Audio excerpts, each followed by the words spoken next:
Ok. Qui est en position?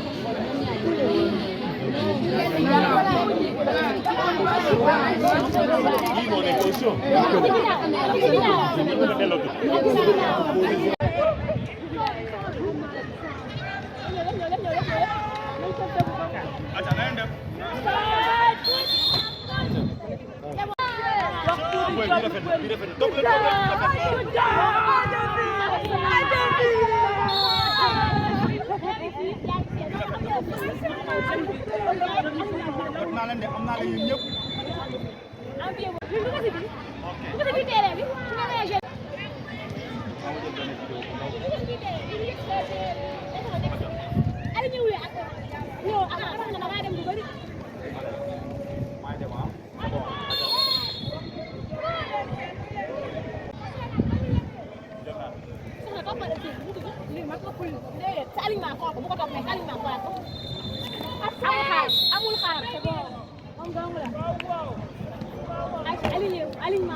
Mbaye Niang.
Voilà, voilà.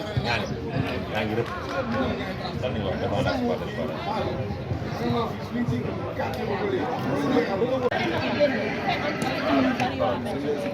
Waa nga rëpp. Ba pare, champ de vue.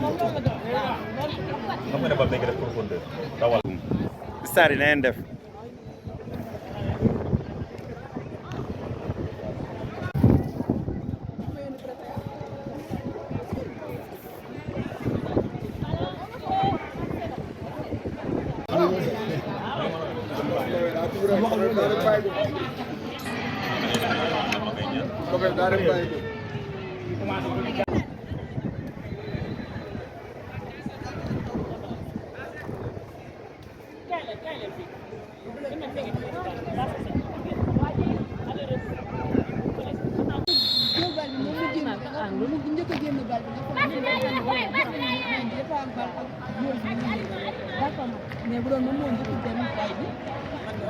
Ok madame.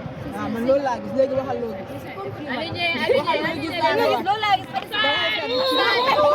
ngeen def. ñoo ngi nii.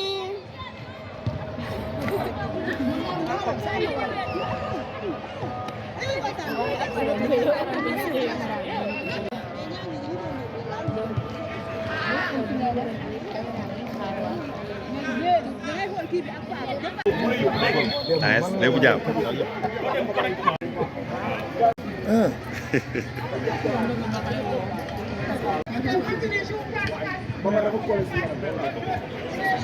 Kii lañ déclaré woon retraite am ñëpp di tàcc. yow lañ déclaré woon sa retraite.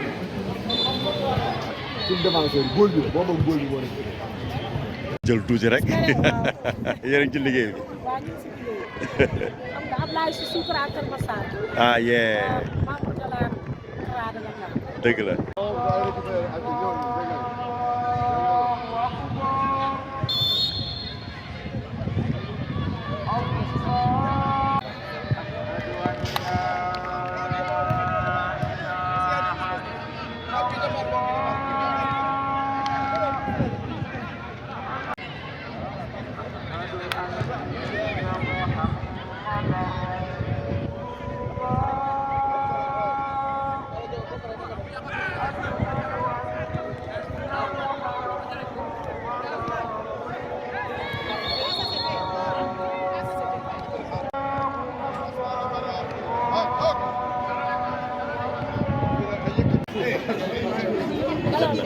dem na mën nga dem sax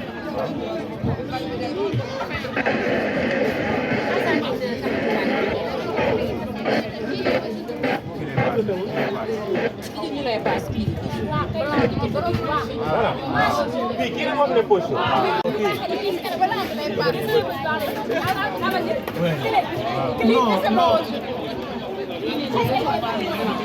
non kii nga posé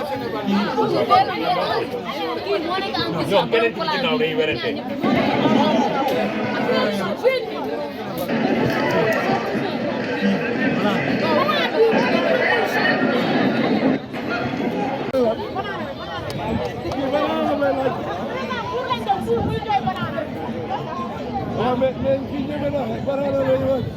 accent gaa leen mel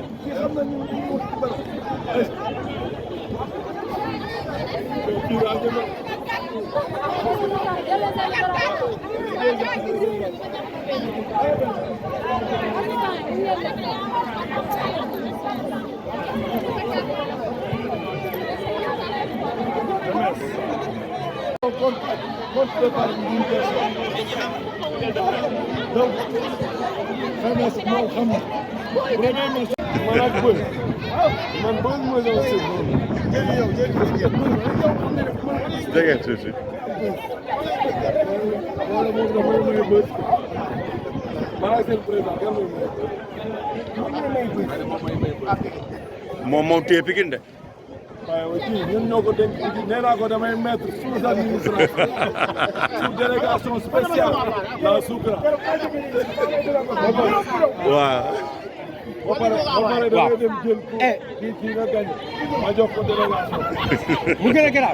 mu gën a garaaw booba. voilà. ñu photo de. Tinggal lii.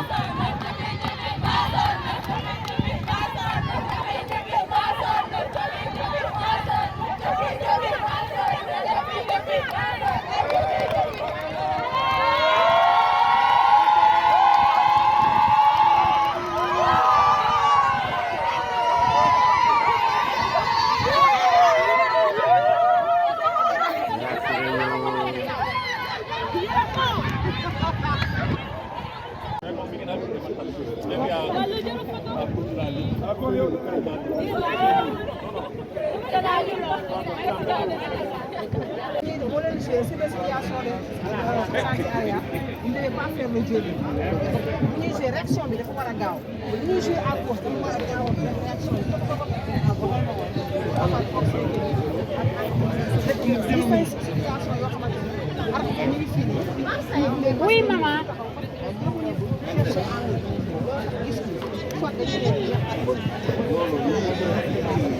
alors si par exemple vous avez pris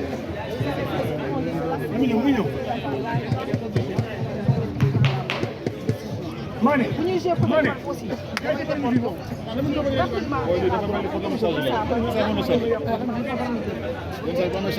rapidement gardien situation de non contrôle quand il y a une situation de non contrôle on joue de ce côté-là gardien damay daw je suis là je joue je me déporte mais on a vu ñuy jouer fii les arbitres donc de ce côté-là il y a une situation on fait pas on prend la bonne décision donc tac tac je suis là ok tac tac tac non seulement mobilité bi ensuite bu ñuy joué fii ma dem foofu bu ñuy joué fii ma dem foofu bu ñu joué également la possibilité par exemple maa ngi taxaw fii bu dee fii laa taxaw ci ginnaaw fii mënu ma gis je suis proche mais fii si ginnaaw du ma gis pour ma gis il faut ma def nii wala ma def nii donc loolu ngeen di bàyyi xel c'est pas de réparation maintenant pour les assistants également il y a eu des assistants yoo xamante ne nee nañu ne travail bi bu amee dara donner l'information à l'arbitre. Il y a eu des situations boo xamante ne penalty la mais dañoo bàyyi après ñaar ñooy penalty da ngeen di jox l'information penalty maintenant bu fekkee arbitre après moom laa di il y a eu également des assistants yoo xamante ne dañoo penalty dafa am effectivement ñoom ñoo amoon raison mais quand ils ont sifflé bu ñuy penalty bu mu amee dañoo daw directement penalty ñu dem jaru ko alors que ci arbitre bi ñu ngi foofu noonu donc vous ne partez pas y a une faute boo xamante ne yéen assistant am ngeen meilleur angle de vue damay taxaw ma ne ko penalty après am na bip sifflé ah mais boo nee penalty ngeen ne boo nee penalty arbitre bi ngeen Ça va bien? boo demee donc gis nga information après l'arbitre prend là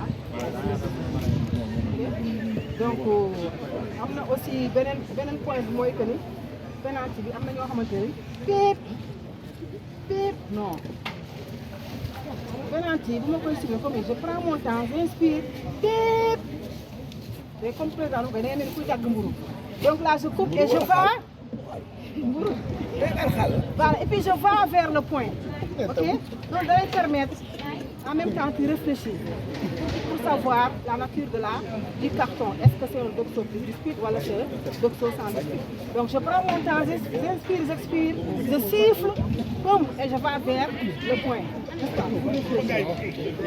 Donc loolu aussi dañu si bàyyi pas seulement pip yëkkati non non non yaa ngi am nañu si ñoo xam gis nañ dañuy siffler yëkkati carton non non non automatiquement comme li ma damay siffler ko prends mon temps pour dem foofu en même temps ma communiquer ak sama assistant pour xam nature de la carte donc en gros pour penalty area bi loolu la woon nga xam naa après Beña dinañu wax si il va parler de situation de familiale mais sinon dans l'ensemble c'est bien yoo xamante ne peut-être c'est la première fois dinañu tàmm nañ ko mais toujours bu leen taxaw te mobilité bi dañuy laaj ak agressivité nervosité bi proactivité bi penalty area vol boo xamante ne comme li ñu wax une vol cruciale il faut toujours essayer de bouger Ok, pour l'atelier du hors-jeu, j'étais avec Amadou et Tamara. Je vais d'abord donner la parole à Tabou. Tabou vient. Oui, Tabou. Ouais. C'est toujours comme ça, on a toujours appelé comme ça. Bonsoir. Je tiens à vous féliciter d'abord le travail que vous avez fait. Je vais juste insister sur un point très important que j'ai constaté, moi l'alignement. Assistant yu bëri ay am problème alignement. Donc c'est une chose à travailler. C'est une chose à travailler. Donc pour assistant yi il faut ñu liggéey ci alignement. Alignement balaa ba noonu ñëw ak alignement su ngeen demee war a dellusiwaat dafa war a gaaw. C'est pas forcément su ngeen demee pas juste ngeen koy def non non da ngeen def jeu yi mu ngi continuer rapidement da ngeen def course rapide ngeen ñëw ngeen aligné wu waat ak seen avant dernier défenseur. Donc à part ça je pense que ni li des yëpp travaillé nañ ko mooy def nañ bii ci jeu donc procédure bi on a travaillé am na ñoo xamante ne xamuñu ko woon wala maîtriser wuñu ko woon donc j'ai eu à travailler ça avec et gis naa ne appliqué nañ ko donc je vous souhaite bonne chance et bonne continuation. Quand elle est là-bas, rectifier certaines choses. D'accord, le plus important, Amadou rappelle tout à l'heure, le body langage, le langage corporel du joueur nous dit qu'il va tirer vers les buts. La priorité devient quoi? L'arbitre assistant doit accélérer vers le poteau de coin tout en gardant les yeux rivés vers les buts.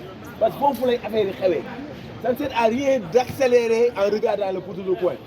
Il va déclencher un tir, le ballon va vers les buts. Donc j'accélère, mais je regarde les buts. J'aurai peut-être une chance de voir ce qui s'est réellement passé. D'accord? Donc insistez dans cette procédure. D'accord? Ici, on vous demande quand il y a un but difficile, vous levez d'abord votre drapeau à ce passeport.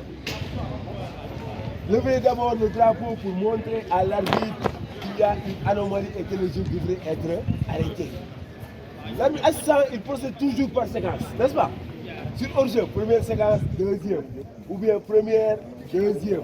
Ou première, deuxième, n'est-ce pas? Faute. Première, ensuite pour l'attaque ou bien et pour la défense. Donc quand un drapeau est en l'air, vous ne pouvez pas savoir ce qui s'est passé. Qu'est-ce qu'on fait d'abord? Il faut arrêter le jeu. D'accord?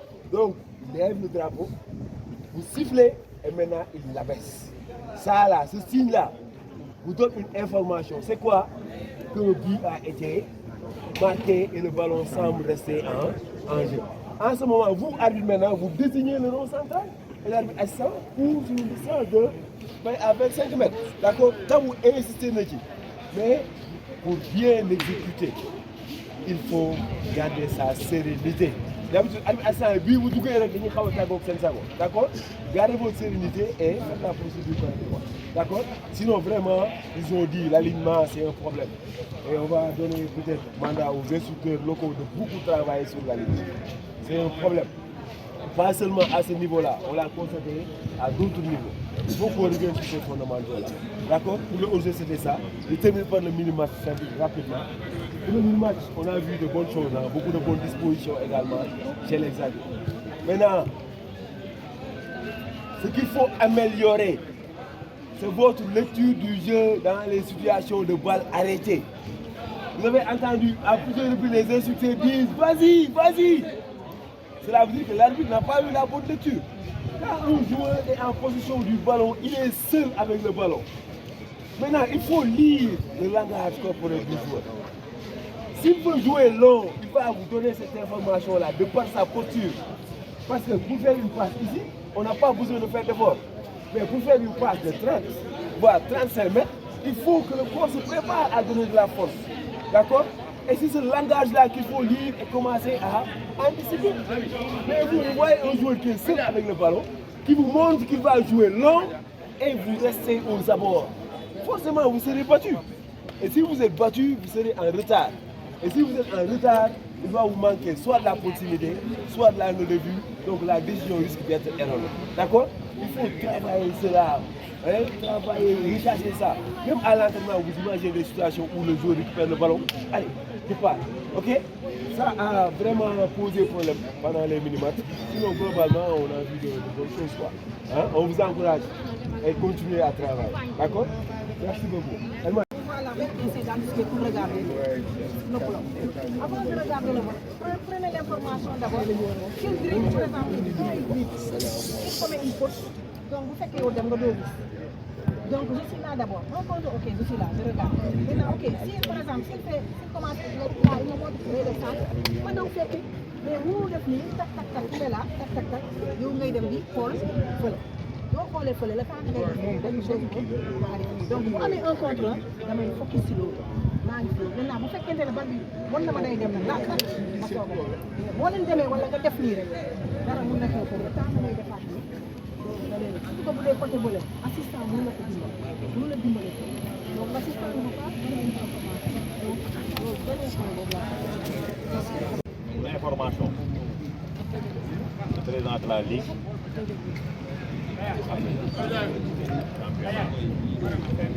La région de Dakar. Donc c'est votre devoir. Préparez-vous à être prêt pour diriger ces matchs. D'accord? Lors du match CCA boo xam ne pour réussir le test ak pour réussir le test. Mais il y aura des conditions. Pour jóg rek ñu ne la aju ci biir. Bu entraîné wu doo ci dugg. waaw les Soukra vont envoyer des rapports. D'accord? Mais Machallah. Ça c'est autre chose. Ok. Donc, encore félicitations. Le travail ne va pas être long et présent. Pardon? Donc, encourager le président. Ça fait. non man waxuma. Président sañ nga ñëw fi doo wax nii sama njaboot bi. Fatou boo waxee rek non baax na man lan la yow. vous avez dit ba allez si Fatou yow yaay patron. Allez Fatou. yaa ñu seet yow. Fatou Gueye, Madame Ba, assesseur donc di leen ñaax rek. Deuxième vice-présidente de la CCA, responsable de la zone OSA, membre de la commission des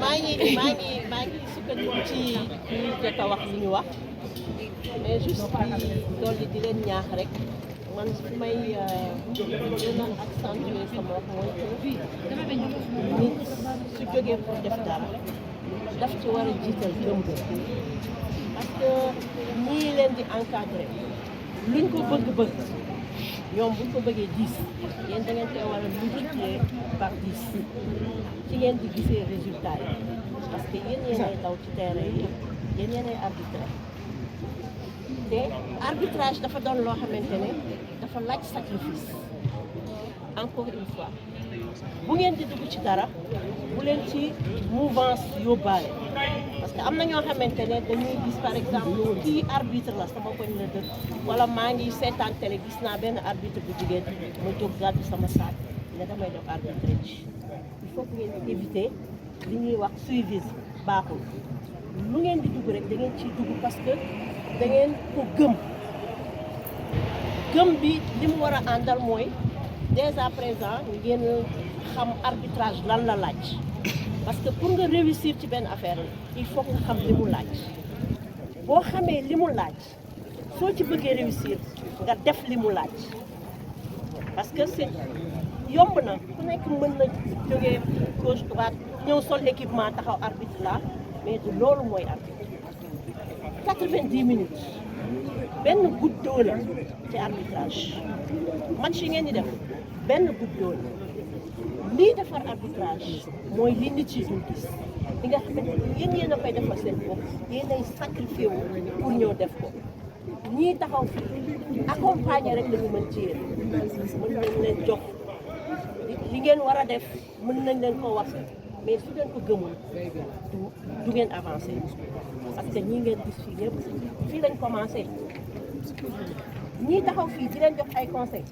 fii lañ commencé ak yéen ñu leen di ñaanal yéen aussi ngeen dem def carrière bu mucc ayib ñaan rek lañ ci mën mais nag lii tax ngeen def carrière bu mucc ayib yéen a koy liggéey sama philosophie comme li may wax rek appliqué mooy que ne parce que toujours dama koy man du ma forcer kenn ci kay entraîné du ma forcer kenn ci kay def lii parce que am réussite fierté bopp sa fierté bopp la donc nit sa fierté bopp dafa la war a am lu mu la jaral man nag comme j'ai l'habitude de le dire su ma gisee ne yow gëm nga bëgg nga mën naa la accompagner mais du ma fekk kenn mu toog arbitrage sama philosophie bopp peut-être am nañu bari boobu ma ñoom philosophie du ma forcer kenn mais nag ku ma gis ne gëm nga ko mën naa la accompagner donc encore une fois di leen ñaanal carrière macha allah bu mucc ayib ba ñun fi ñu toll ngeen romb ko parce que loolu rek mooy fierté ñii leen jiite ngeen dem ba romb loolu mooy suñu fierté donc encore une fois donc merci et bonne chance. Normalement war na am cette année un cours des arbitres dames peut-être juillet ou juin ñoom jógee cette fois-ci duñ bokk te ñoom def nañ ko à plusieurs reprises on va prendre d'autres alors donc il faut vous distinguer dès après 30 rek lañ soxla Sénégal yëpp donc la course est lancée. Bon courage. Merci président. Donc merci à tous les doyens, assesseurs et dirigeants qui sont déplacés aujourd'hui pour vous soutenir. Merci également aux collègues arbitres de la genre masculine. Jaajëf gars yi. Bon retour à tout le monde. Et à bientôt. Félicitations. Oui.